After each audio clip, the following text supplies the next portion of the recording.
O fenômeno OVNI é novidade? Não. De acordo com muitos estudiosos, tem milhares de anos.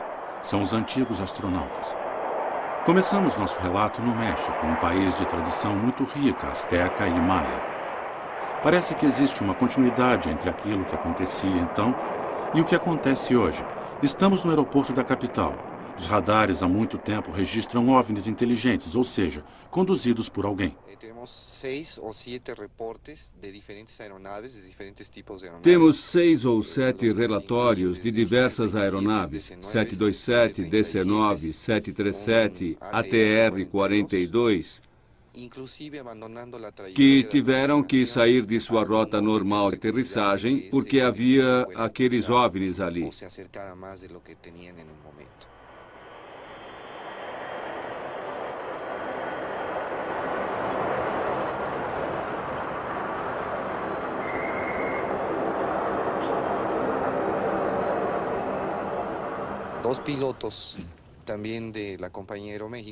Dois pilotos da Companhia Aérea Aeroméxico declararam que quase entraram em colisão com um objeto de tipo metálico, de mais ou menos 30 metros de comprimento.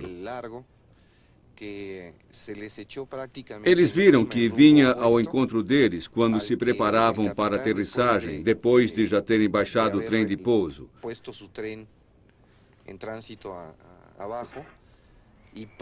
Levantaram os olhos e perceberam que estavam arriscando uma colisão com aquele objeto voador.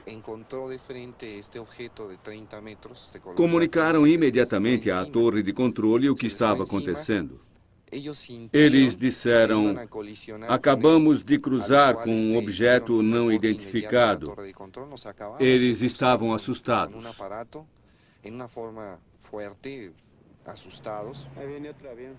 O trem de pouso depois acabou danificado. Estas são imagens extraordinárias rodadas nas proximidades do aeroporto da Cidade do México por membros do grupo Os Vigilantes, composto por voluntários que estão sempre observando o céu e cujo material é autenticado pela Universidade do México. Particularmente não se trata de balões atmosféricos, mas de OVNIs. Aqui se vêem aviões comerciais e OVNIs.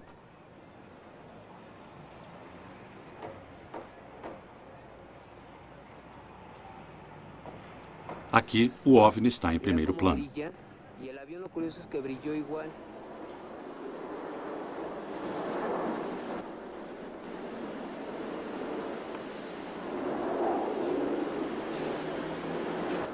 Aí está o OVNI. – 3 de maio de 1975, o piloto Carlos de Los Santos voa num Piper. Chama a torre de controle. Mayday, Mayday. Não tenho mais o controle do avião. Vejo 3 OVNIs. Voam em volta de mim. Um deles tocou a parte inferior do avião. O avião está voando sem meu controle. Vejo os OVNIs, um na frente, um sobre a asa direita, um sobre a asa esquerda e um aparentemente embaixo do avião.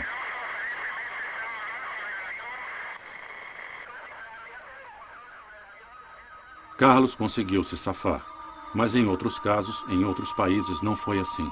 Depois do eclipse, nasceu a Organização dos Vigilantes. Estes são alguns de seus registros. Aí está, em primeiro plano, o OVNI que parece girar vertiginosamente sobre si mesmo.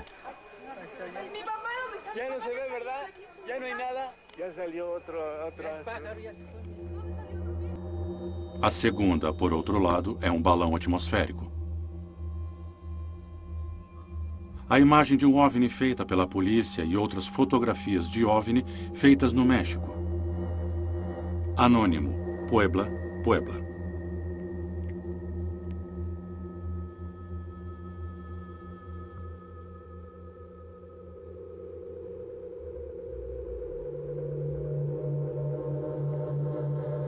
E estas são as análises do computador.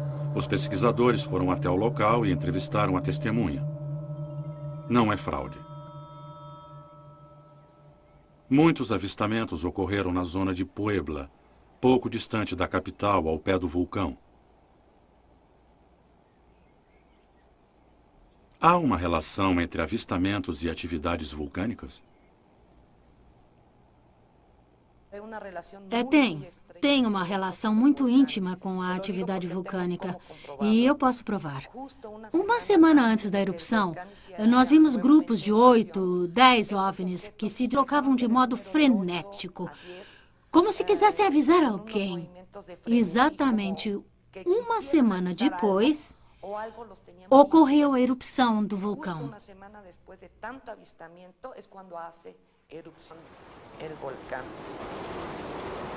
Esta é uma das tantas fotografias tiradas nessa circunstância.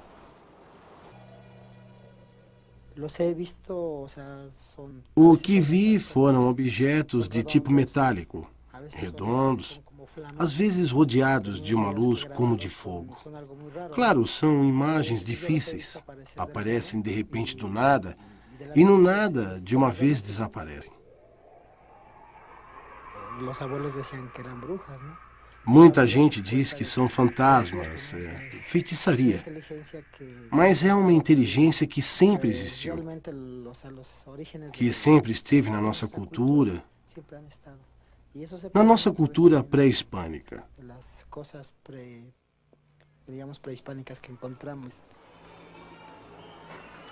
Estamos em Tepoztlán, a umas 2 horas da capital, uma cidade onde a cultura pré-hispânica ainda está presente na vida cotidiana, nas tradições. Encontramos Carlos Dias. Nos últimos 15 anos, ele fez fotografias e filmes estarrecedores de OVNIs. Diz que fez contato com seus ocupantes, seres em tudo parecidos conosco.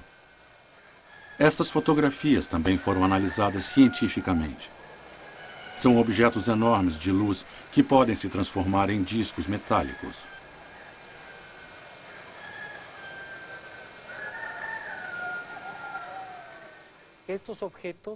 Estes objetos, muitas vezes, ficaram parados, suspensos no ar, até por 2 horas, sobre o Pico da Luz ou sobre o Pico do Hongo, por 20 minutos. Às vezes se deslocam de um pico para o outro lentamente, muito lentamente, mas às vezes rapidamente. Carlos não é o único a ter visto o OVNI. Encontramos muitas pessoas em Tepoztlán que falam disso como uma coisa natural, misteriosa, claro, mas vista por muitos. A catedral foi construída sobre uma pirâmide asteca, usando seus materiais, testemunhando a sobreposição de culturas.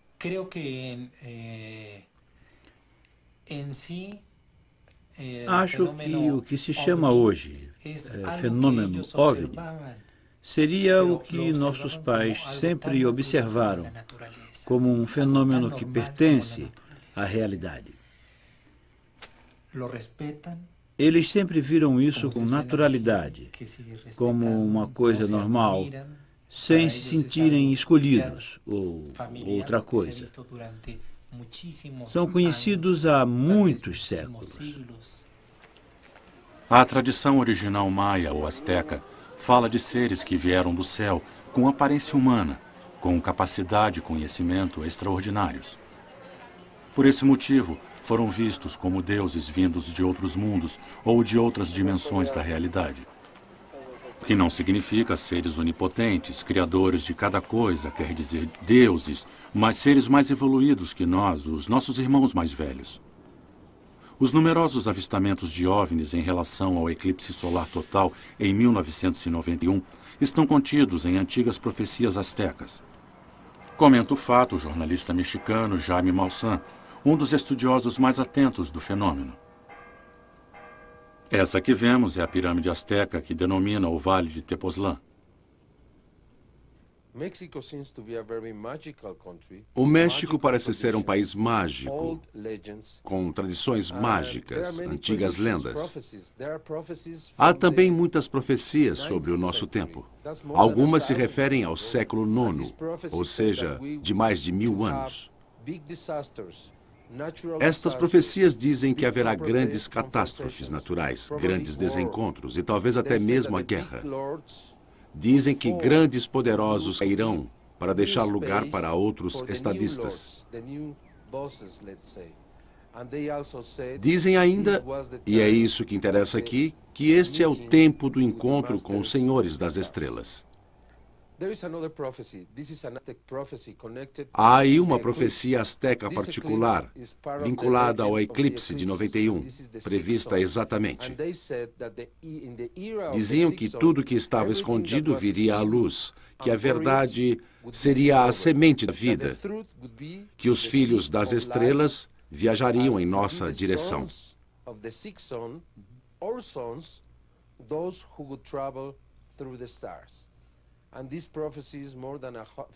Esta profecia remonta a mais de 500 anos. E tem alguma coisa de mágico. Provavelmente tem origens ainda mais antigas, em mensagens que nos teriam vindo diretamente deles, dos filhos das estrelas, para nos advertir sobre o que está acontecendo, do que vai acontecer. Estou convencido que tudo isto é verdade. Vai haver um encontro. Nos OVNIs estão os extraterrestres. Temos vídeos disso, feitos pela senhora Sara Cueva de Metepec, por ocasião de um avistamento.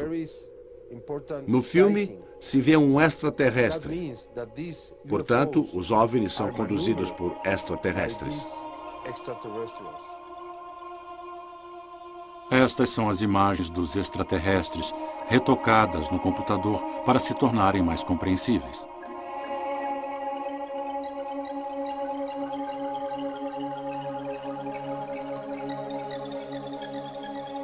E esta é uma antiga representação asteca de um ser que desceu do céu sobre uma nuvem que comanda um palácio inteiro.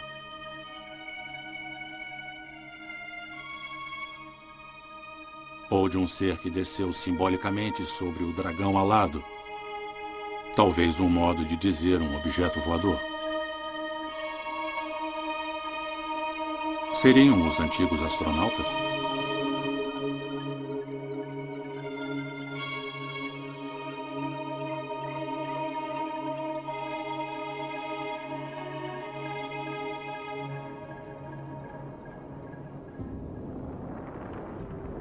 Neste baixo relevo, segundo muitos estudiosos, estaria representado um astronauta sentado frente aos controles de uma astronave.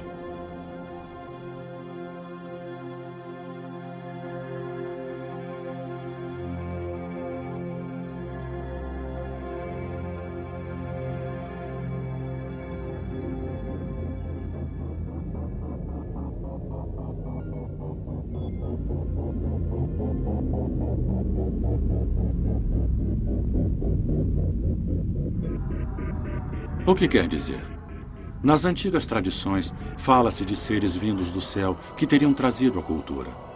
Depois, eles se foram, dizendo que um dia desceriam novamente as antigas escadarias. A leitura dos hieróglifos maias diz exatamente isso.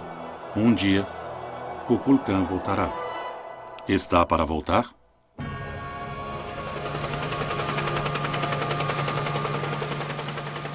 Seres que descem do céu, vistos como deuses. Só uma fantasia? Parece que não. Ainda há poucos anos, antropólogos descobriram o mesmo fenômeno que eles chamaram culto do cargo, onde cargo significa o transporte aéreo. Populações da Nova Guiné, mantidas totalmente isoladas da nossa civilização por volta da Segunda Guerra Mundial, viram descer helicópteros e aviões militares em suas ilhas, transformadas em pequenas bases para escalas técnicas. Para cair nas graças das populações, os pilotos traziam presentes.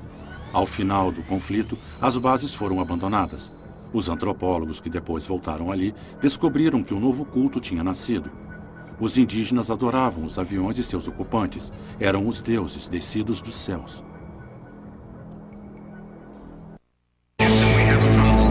Estamos apresentando Infinito OVNI.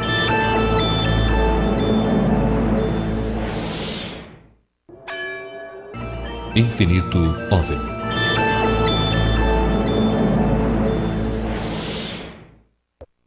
Estados Unidos.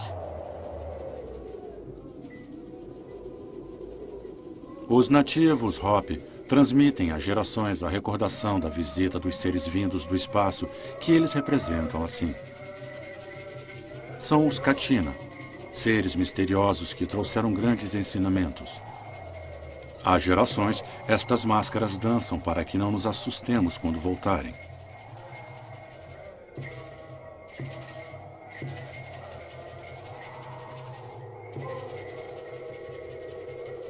Os Katina desceram de objetos voadores que os Hopi descrevem como nestas figuras.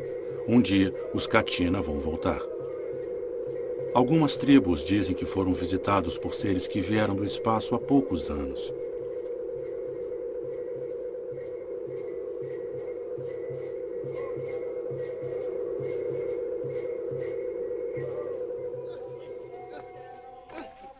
Também na tribo dos Caiapós, na Amazônia, se conta a visita de um ser descido do céu totalmente coberto, que não comia nem bebia. Numa só noite, aprendeu a língua e ensinou a eles técnicas agrícolas e de caça. Antes de partir, prometeu voltar.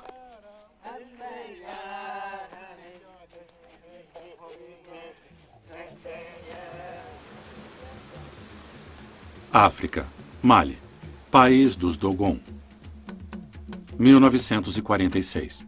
O velho sacerdote Ogotemele explicou sua visão de mundo ao antropólogo Marcel Griol. No centro da constelação de Sírius, bem visível a olho nu. O que surpreendeu Griol foi que os Dogon conheciam detalhadamente Sírius B, uma estrela muito fraca, observável somente com telescópios muito potentes. Sírius B, pô tolo, ou seja, grão de arroz, é descrita como muito pequena, feita de metal muito pesado, que gira em torno de Sírius A com um ciclo de 50 anos. Tudo isso está certo, mas só é sabido faz poucos anos. Detalhes certos demais para ser somente coincidência.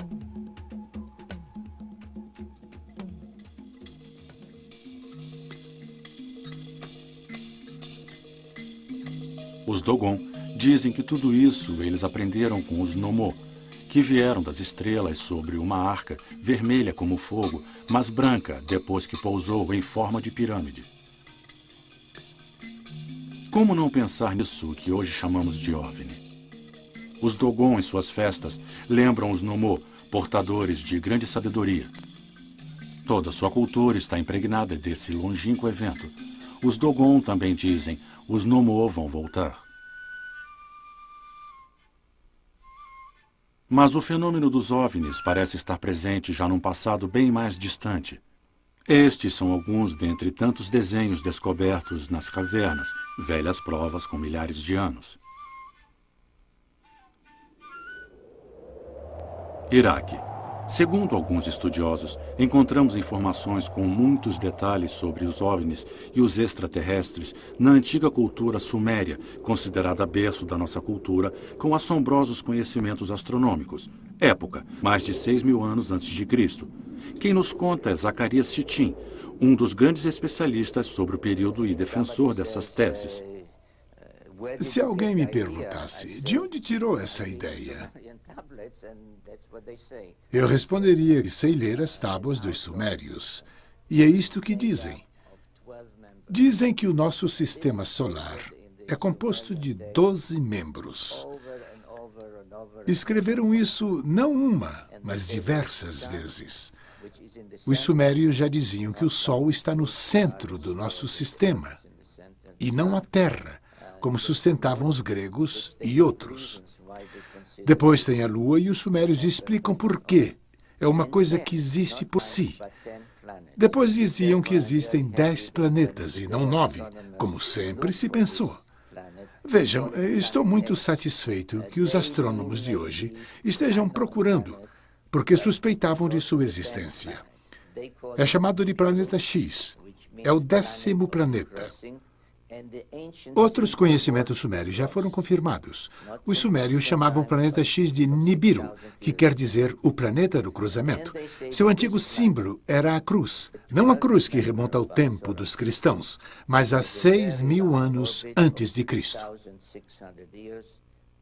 Diziam ainda que este era o 12º membro do nosso sistema solar, com uma órbita muito ampla de 3.600 anos, e que a cada 3.600 anos, passando entre Marte e Júpiter, se aproximava de nós na Terra.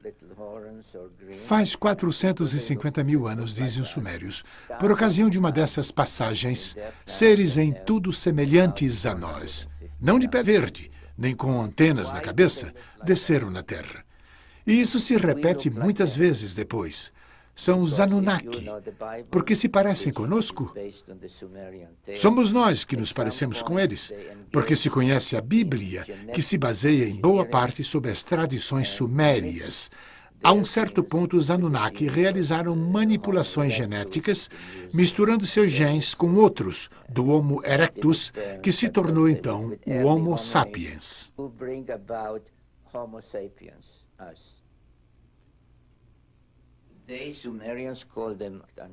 Anunnaki quer dizer aqueles que chegaram do céu na Terra. Vieram muitas vezes a cada 3.600 anos. O objetivo original de suas visitas era procurar ouro, não para fazer joias ou moedas, mas para poder sobreviver em seu planeta.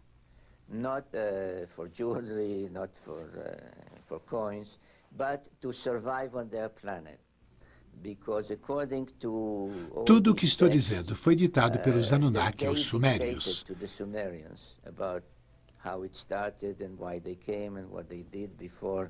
Vieram à Terra, dizia-se, porque a atmosfera em seu planeta estava se exaurindo. A atmosfera não apenas servia para respirar, mas ainda retinha o calor do planeta, coisa fundamental, porque Nibiru se distancia muito do Sol.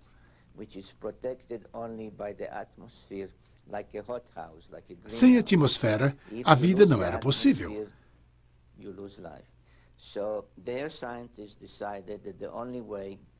Seus cientistas resolveram, assim, criar um escudo de partículas de ouro em volta de Nibiru, e parece que a Terra seria o único planeta que teria ouro.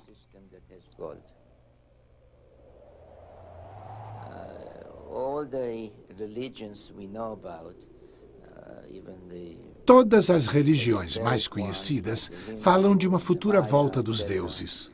O hinduísmo, a tradição maia, o cristianismo fala da volta do reino dos céus na terra. O hebraísmo, que espera a chegada do Messias,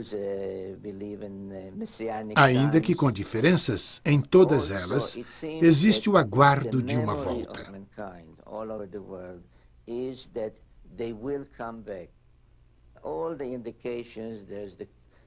Segundo o calendário maia, 2012 poderia ser o ano da volta. Acho que existem muitos sinais que indicam que está para acontecer alguma coisa, mas não em grau de dizer uma data precisa. A pergunta realmente importante para mim é o que vai acontecer quando eles voltarem.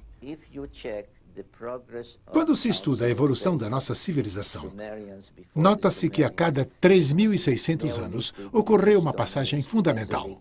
O Neolítico, o Mesolítico, etc., etc. É como se, a cada vez que tivessem vindo, tivessem nos observado e tivessem pensado: vamos dar mais algum conhecimento a eles? Mais civilização?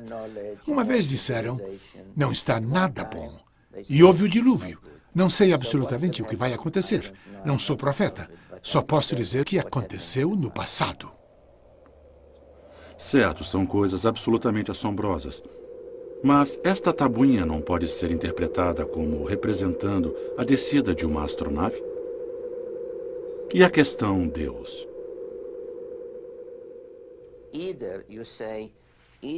Cada planeta é um pequeno mundo e possui um Deus seu. Ou então existe um único Deus para todo o universo.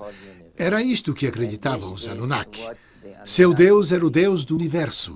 E isto também é o que é dito na Bíblia, principalmente nos textos dos profetas Jeremias, Isaías, etc., onde se fala de um Deus universal, presente em todo o universo.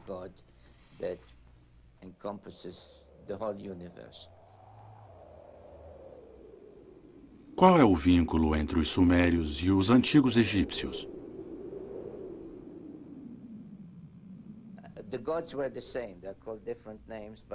Os deuses eram os mesmos, ainda que tivessem nomes diferentes, mas são os mesmos, os Anunnaki. Na religião egípcia, o faraó era considerado um semideus e, enquanto tal, depois de sua morte, tinha o direito de empreender uma viagem com a qual chegaria a encontrar os deuses em seu planeta.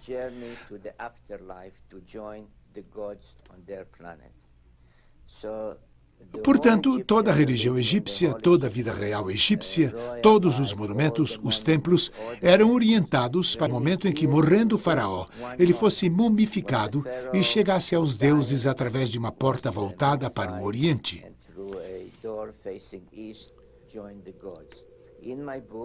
Em meus livros, descrevo esta viagem, mas não como uma viagem mítica.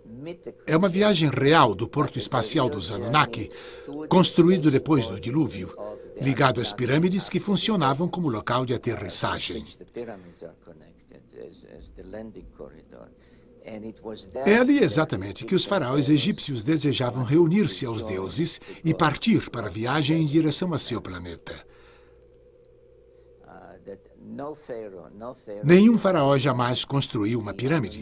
Foram os Anunnaki que construíram, como parte integrante de um grande local de aterrissagem, de um grande porto espacial no Sinai. Também nos antigos textos egípcios fala-se da descida na terra de seres que vieram do céu. Claro, são coisas surpreendentes, mas é o que sustentam muitos estudiosos.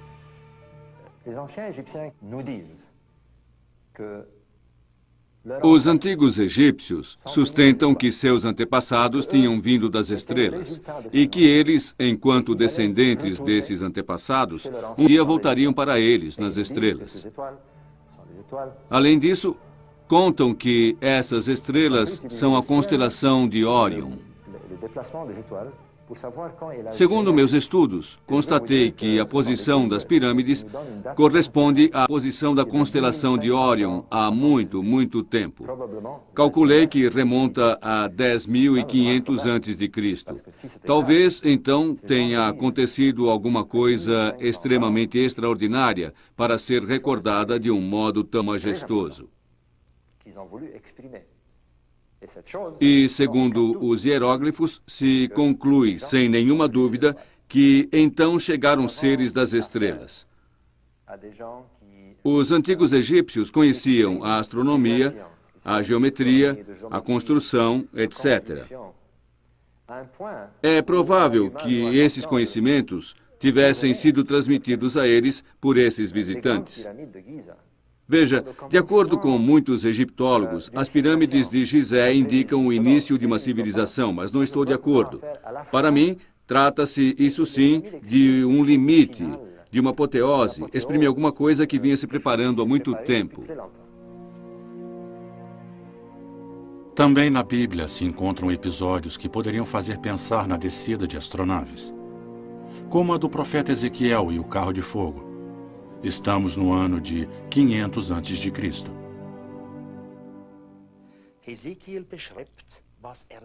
Ezequiel descreve o que ele vê, um carro luminoso que se aproxima dele. Descreve suas rodas, as asas, o barulho que compara ao estrondo de um acampamento militar ou ao estrépito de uma grande massa de água.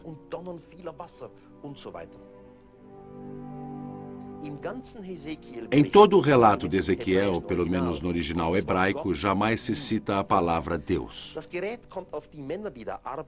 Ezequiel trabalhava nos campos, junto com outros. Depois ele vê o carro de fogo descer. Ele se atira na terra, apavorado. Em seguida, ouve uma voz que, na sua língua, lhe diz: "Não tema, filho do homem." Ezequiel não teve mais medo. Agora olha o carro que descreve como o esplendor. No cume, vê alguma coisa parecida com uma pedra preciosa cintilante, dentro da qual vê um trono, onde se senta um tipo de homem.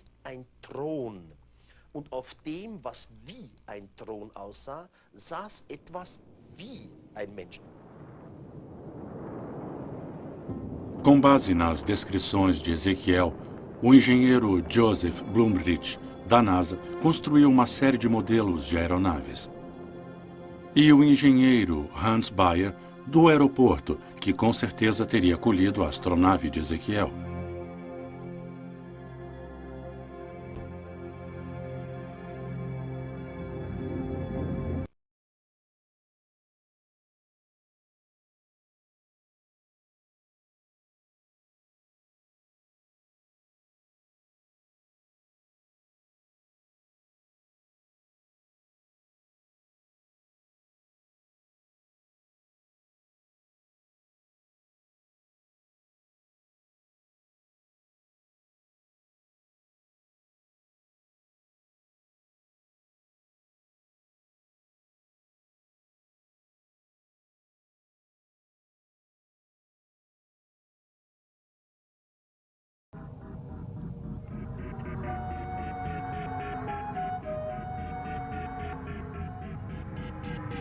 Nos antigos textos, fala-se até de objetos estacionados no espaço, grandes como cidades inteiras, e dos quais partiam objetos menores e armados que guerreavam contra outros objetos voadores. É isso que é contado em numerosos relatos védicos antigos. Mas é preciso ler de modo concreto, não mitológico, e levando em conta a linguagem frequente e metafórica, sem dúvida ligada a um modesto grau de conhecimento técnico.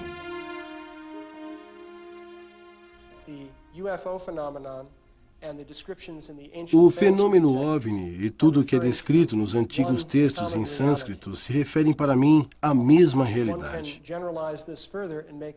Deduzo que o discurso possa ser ampliado mesmo em confronto com diversas culturas, em confronto com descrições de criaturas de outras dimensões, dotadas de poderes que chamamos paranormais ou místicos. Os mesmos elementos estão presentes um pouco por toda a parte. Para mim, isto prova a autenticidade de diversos relatos. Prova que pessoas de culturas diversas descreveram as mesmas coisas que realmente observaram. Não são textos simplesmente especulativos ou poéticos.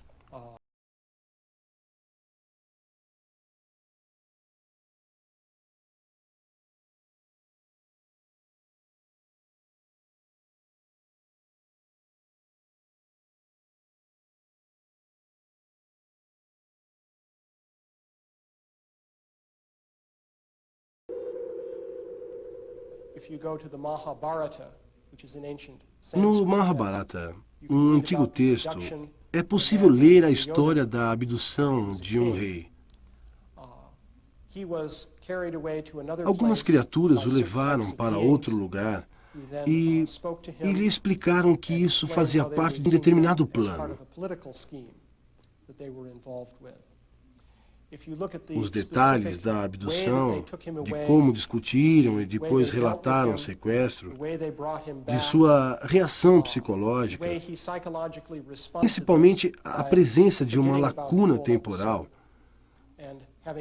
mostraram muitas analogias com os relatos de abduções modernas. Estas coisas aconteceram e acontecem ainda hoje.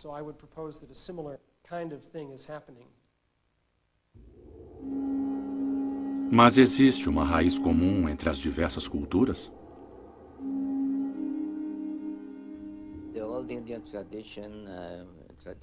As tradições da Índia antiga, contidas nos Vedas, remontam aos arianos, uma população que veio da Anatólia.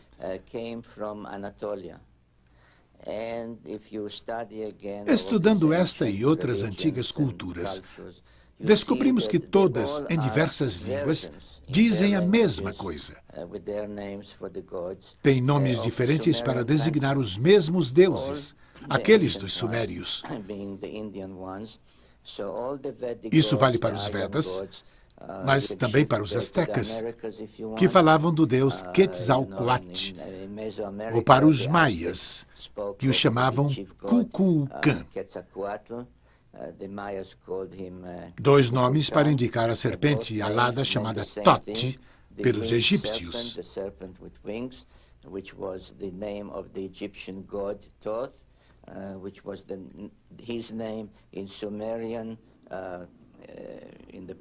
Na América do Sul, ele também era chamado Viracocha.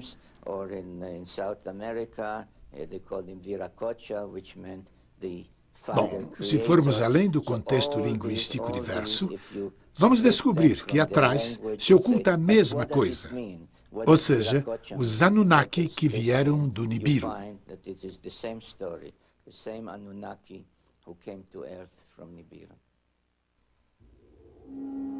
Esta tese de Sitchin, de uma raiz comum, é fascinante, ainda que muito controversa. Avistamento de OVNIs estão presentes em muitas culturas. Na grega, há narrativas de corpos luminosos vistos no céu, os doxos.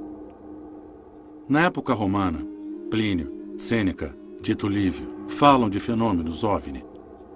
Num livro de Júlio Sequente sobre prodígios do terceiro século da Terra Cristã, está escrito sobre escudos ardentes voadores, os clipei ardentes.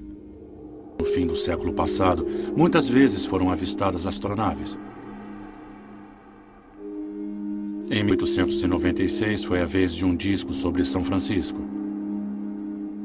Em 1909, na Grã-Bretanha, foi avistada uma estranha máquina voadora. A história moderna dos OVNIs começa em 24 de junho de 1947, com o avistamento de um objeto misterioso pelo piloto norte-americano Kenneth Arnold. Mas como os OVNIs podem ter tido tantas formas diferentes no curso dos séculos?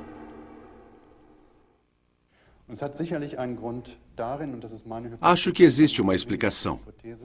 Na minha hipótese, que chamei de hipótese do disfarce, é que estes objetos se adaptam à nossa imaginação. Aquilo que vemos não são as astronaves, no sentido em que entendemos nossos foguetes ou as sondas espaciais. São projeções que também podem assumir formas materiais. Acho que se adaptam a nossas concepções do momento. Provavelmente por este motivo, na Idade Média haviam-se veleiros. E há 100 anos, astronaves como aquelas descritas por Júlio Verne. Nós hoje, por outro lado, vemos discos, objetos em forma de charuto ou, mais recentemente, objetos triangulares. Talvez todo o fenômeno OVNI seja uma projeção de uma inteligência extraterrestre, sempre adaptada à nossa imaginação do momento. Isso não significa, no entanto, que o fenômeno OVNI seja uma alucinação coletiva. Realmente existem avistamentos confirmados por radares, com vestígios no local, com fortes radiações e transformações químicas onde esses objetos pousaram. É um enigma, claro, por trás do qual se ocultam conhecimentos de física impossíveis para nós hoje, entidades de outros mundos e dimensões. É um campo coberto pelo segredo militar, ainda que documentos oficiais confirmem a autenticidade do fenômeno.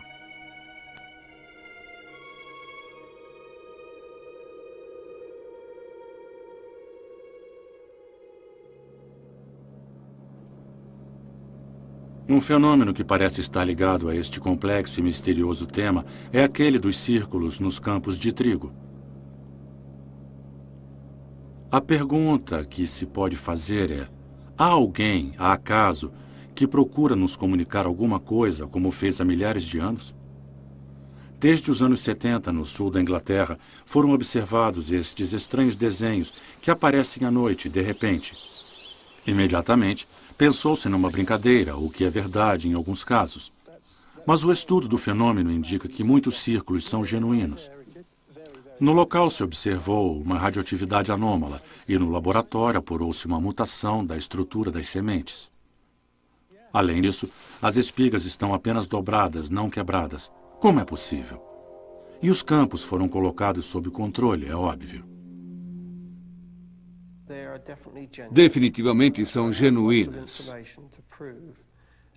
Existem muitos elementos para dizer que alguma coisa se mexe no campo de trigo. É difícil ver. É como se existisse alguma coisa que se coloca no centro e depois cria os desenhos. Na maioria são desenhos circulares que contêm no interior figuras geométricas mais complexas. Os desenhos estão localizados longe da estrada, a uma distância de até 11 metros, e sem que haja acesso ao campo. O fenômeno está presente em muitos países, não só na Inglaterra. É observado no mundo todo. Houve russos que vieram à Inglaterra para ver os círculos no campo de trigo e verificar se o fenômeno era semelhante ao deles. Houve círculos no gelo também, nos lagos congelados, como na Suécia. No Canadá, foram vistos anéis enormes cortados no gelo. E o estranho é que a água, naquele ponto, não congela mais. Isso é uma coisa que realmente não conseguimos explicar.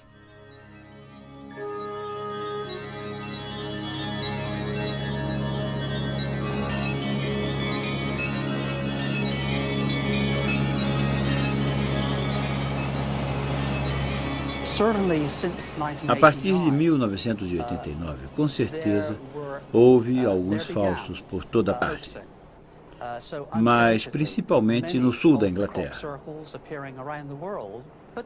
No entanto, o fenômeno é real e muito importante.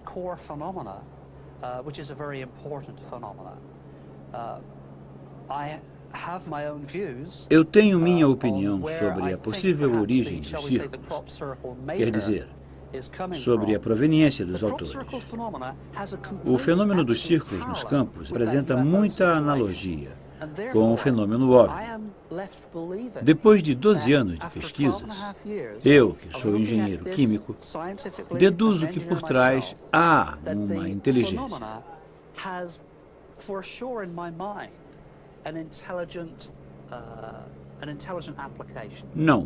Não é uma brincadeira.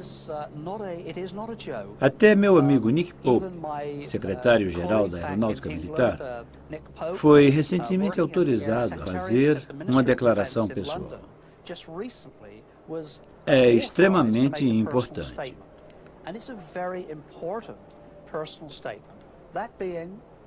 Ele afirmou que o fenômeno dos círculos existe realmente e que naquilo que se refere aos OVNIs, 5% dos fenômenos aéreos registrados pelo Ministério da Defesa durante os 3 anos de sua administração, 5%, eu dizia, foram classificados como inexplicáveis. Eu quero dizer, como OVNI.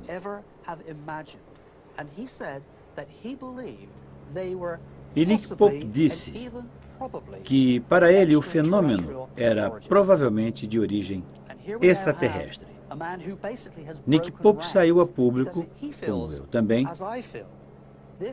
porque nós pensamos que se trata de uma coisa muito importante, principalmente para o nosso tempo, quando se pode temer por nossa sobrevivência.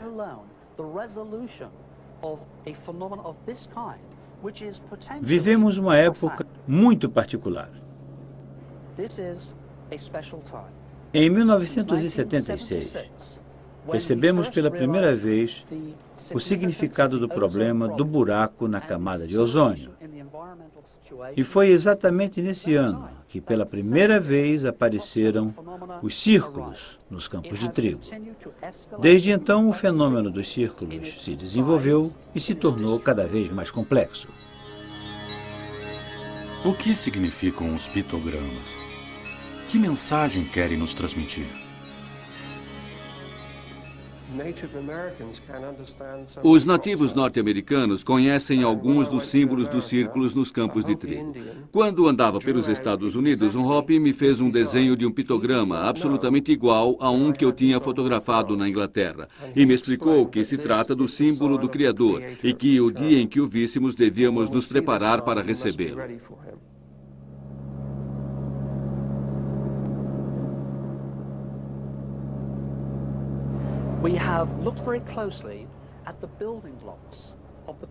Estudamos atentamente os símbolos presentes nos círculos nos campos de trigo e constatamos que são idênticos aos símbolos desenhados pelos nativos norte-americanos.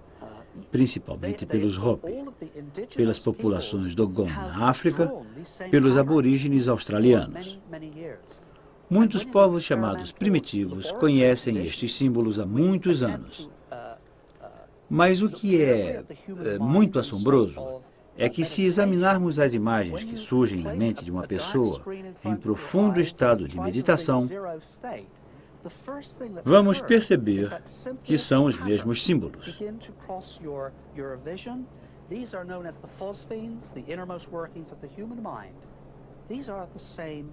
O que quer dizer?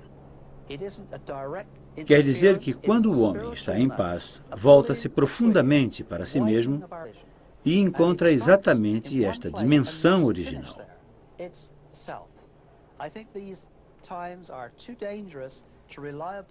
Acho que a mensagem que nos é dada é para nos voltarmos para nós mesmos. É isto que realmente conta, além do fenômeno OVNI. Temos que tomar consciência de nós mesmos. O homem deve tomar consciência de si mesmo, de sua responsabilidade com o próximo, com o planeta e com o universo. Está tudo ligado. Esta, portanto, seria a mensagem.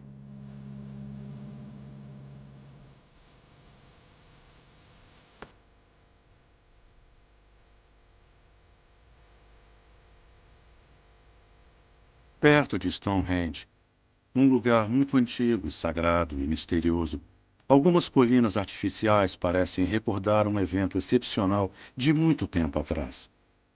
Segundo alguns estudiosos, elas recordam a aterrissagem de OVNIs.